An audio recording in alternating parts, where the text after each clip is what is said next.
ప్రభు నామానికి, దేవుని యొక్క ఘనమైన నామానికి ప్రత్యేకమైన మహిమ, ఘనత, ప్రభావములు కలుగునుగాక.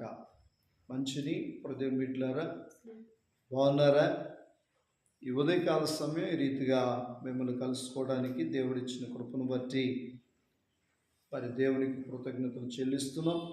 అలాగే ఈ అనుదిన ప్రార్థనను ఆలకిస్తూ అలాగే పాల్గొంటున్న మీ అందరికి కూడా ప్రత్యేకమైన వందనాలు, శుభాలు తెలియజేస్తున్నాం.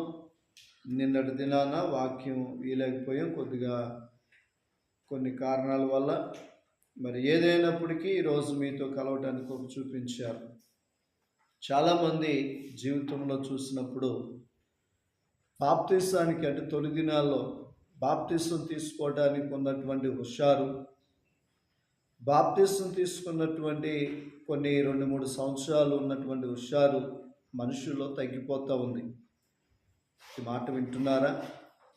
అప్పుడు హుషారుగా అన్ని విషయాల్లో ముందుంటున్నారు. రాను రాను మీ జీవితాల్లో మీ యొక్క ఆత్మీయ జీవితం దిగజారిపోతూ ఉంది. మరేంటో అర్థం కావట్లేదు. కానీ మీలో ప్రార్థన లేదని మిమ్మల్ని మీరు పరీక్షించుకుంటే బాగుంటుందని నా ఆశ. బైబిల్ చదువుతున్నారా? బైబిల్లో కూడా వెనుకబడిన వారు ఉన్నారు, ప్రార్థనలో కూడా వెనుకబడిన వారు ఉన్నారు.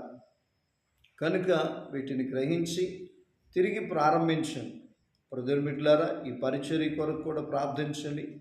ఈ పరిచర్య ఇక్కడే ఉండడం కాదు, నలుమూలన విస్తరించబడాలని ఈ యొక్క పరిచర్యను, అనుదిన ప్రార్థనను ప్రారంభించాం. మీ వంతులో మీరు నిలబడండి. అన్ని విషయాలు దేవుని వాక్యం చదువుకుందాం. అపోస్తలుడైన పౌలు గారు రోమీయులకు రాసిన పత్రిక 8వ అధ్యాయం 37వ వచనం స్పష్టంగా తెలియజేస్తోంది. ఏమంటుందో చూడండి.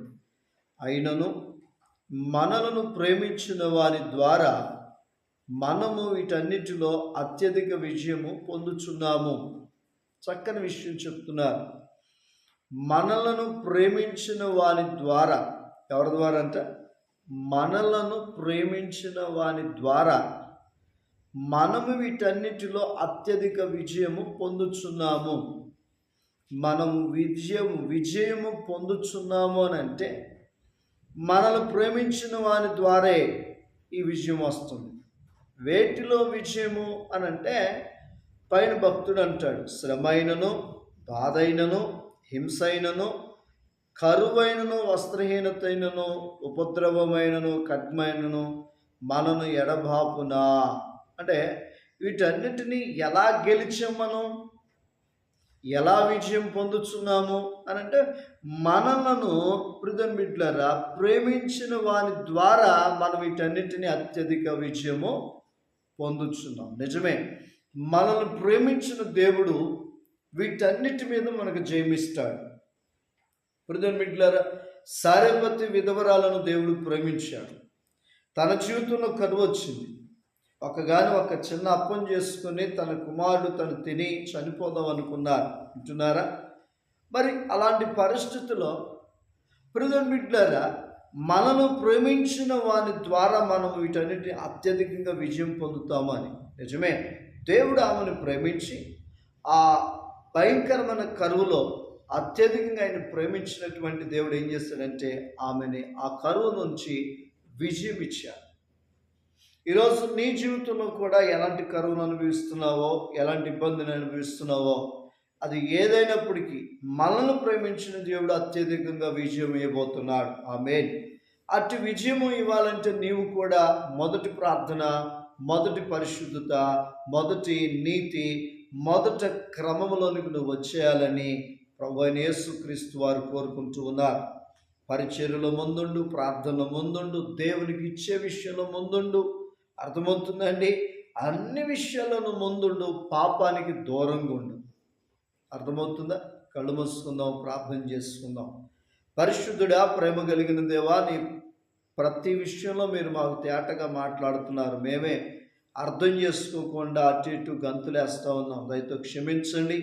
ఈ అనుదిన ప్రార్థన ద్వారా స్వార్థ వెళుతుండగా వినువారందరూ హృదయాలు తెరవబడినట్లు వారు పరిచర్యలోను అలాగే బాప్తిసానికి సిద్ధపరచండి. రక్షణ లేని వారికి, రక్షించబడిన వారు తిరిగి వారి యొక్క ఆత్మీయ జీవితాన్ని కట్టుకోవడానికి సహాయం చేయండి. దీనివల్ల మేలు కలిగిన వారు దేవా తిరిగి నాయన నీకు సాక్షులుగా ఉండడానికి సహాయం చేయండి. మీరే మహిమ ఘనత ప్రభావాలు పొందమని అయా ఈ దినము మొదలుకొని రాత్రి వేళ వరకు ప్రయాణాలను అయా ఇదిగో ప్రార్థనలను ఆరాధనను అలాగే ప్రతి విషయాన్ని మీ చేతులుగా అప్పగిస్తున్నాం. పుట్టినరోజు అలాగే పెళ్లి రోజు జరుపుకుంటున్న బిడ్డలు కూడా దీవించమని యేసునామములో అడిగి పొందినాము తండ్రి. Amen. God bless you. Thank you all.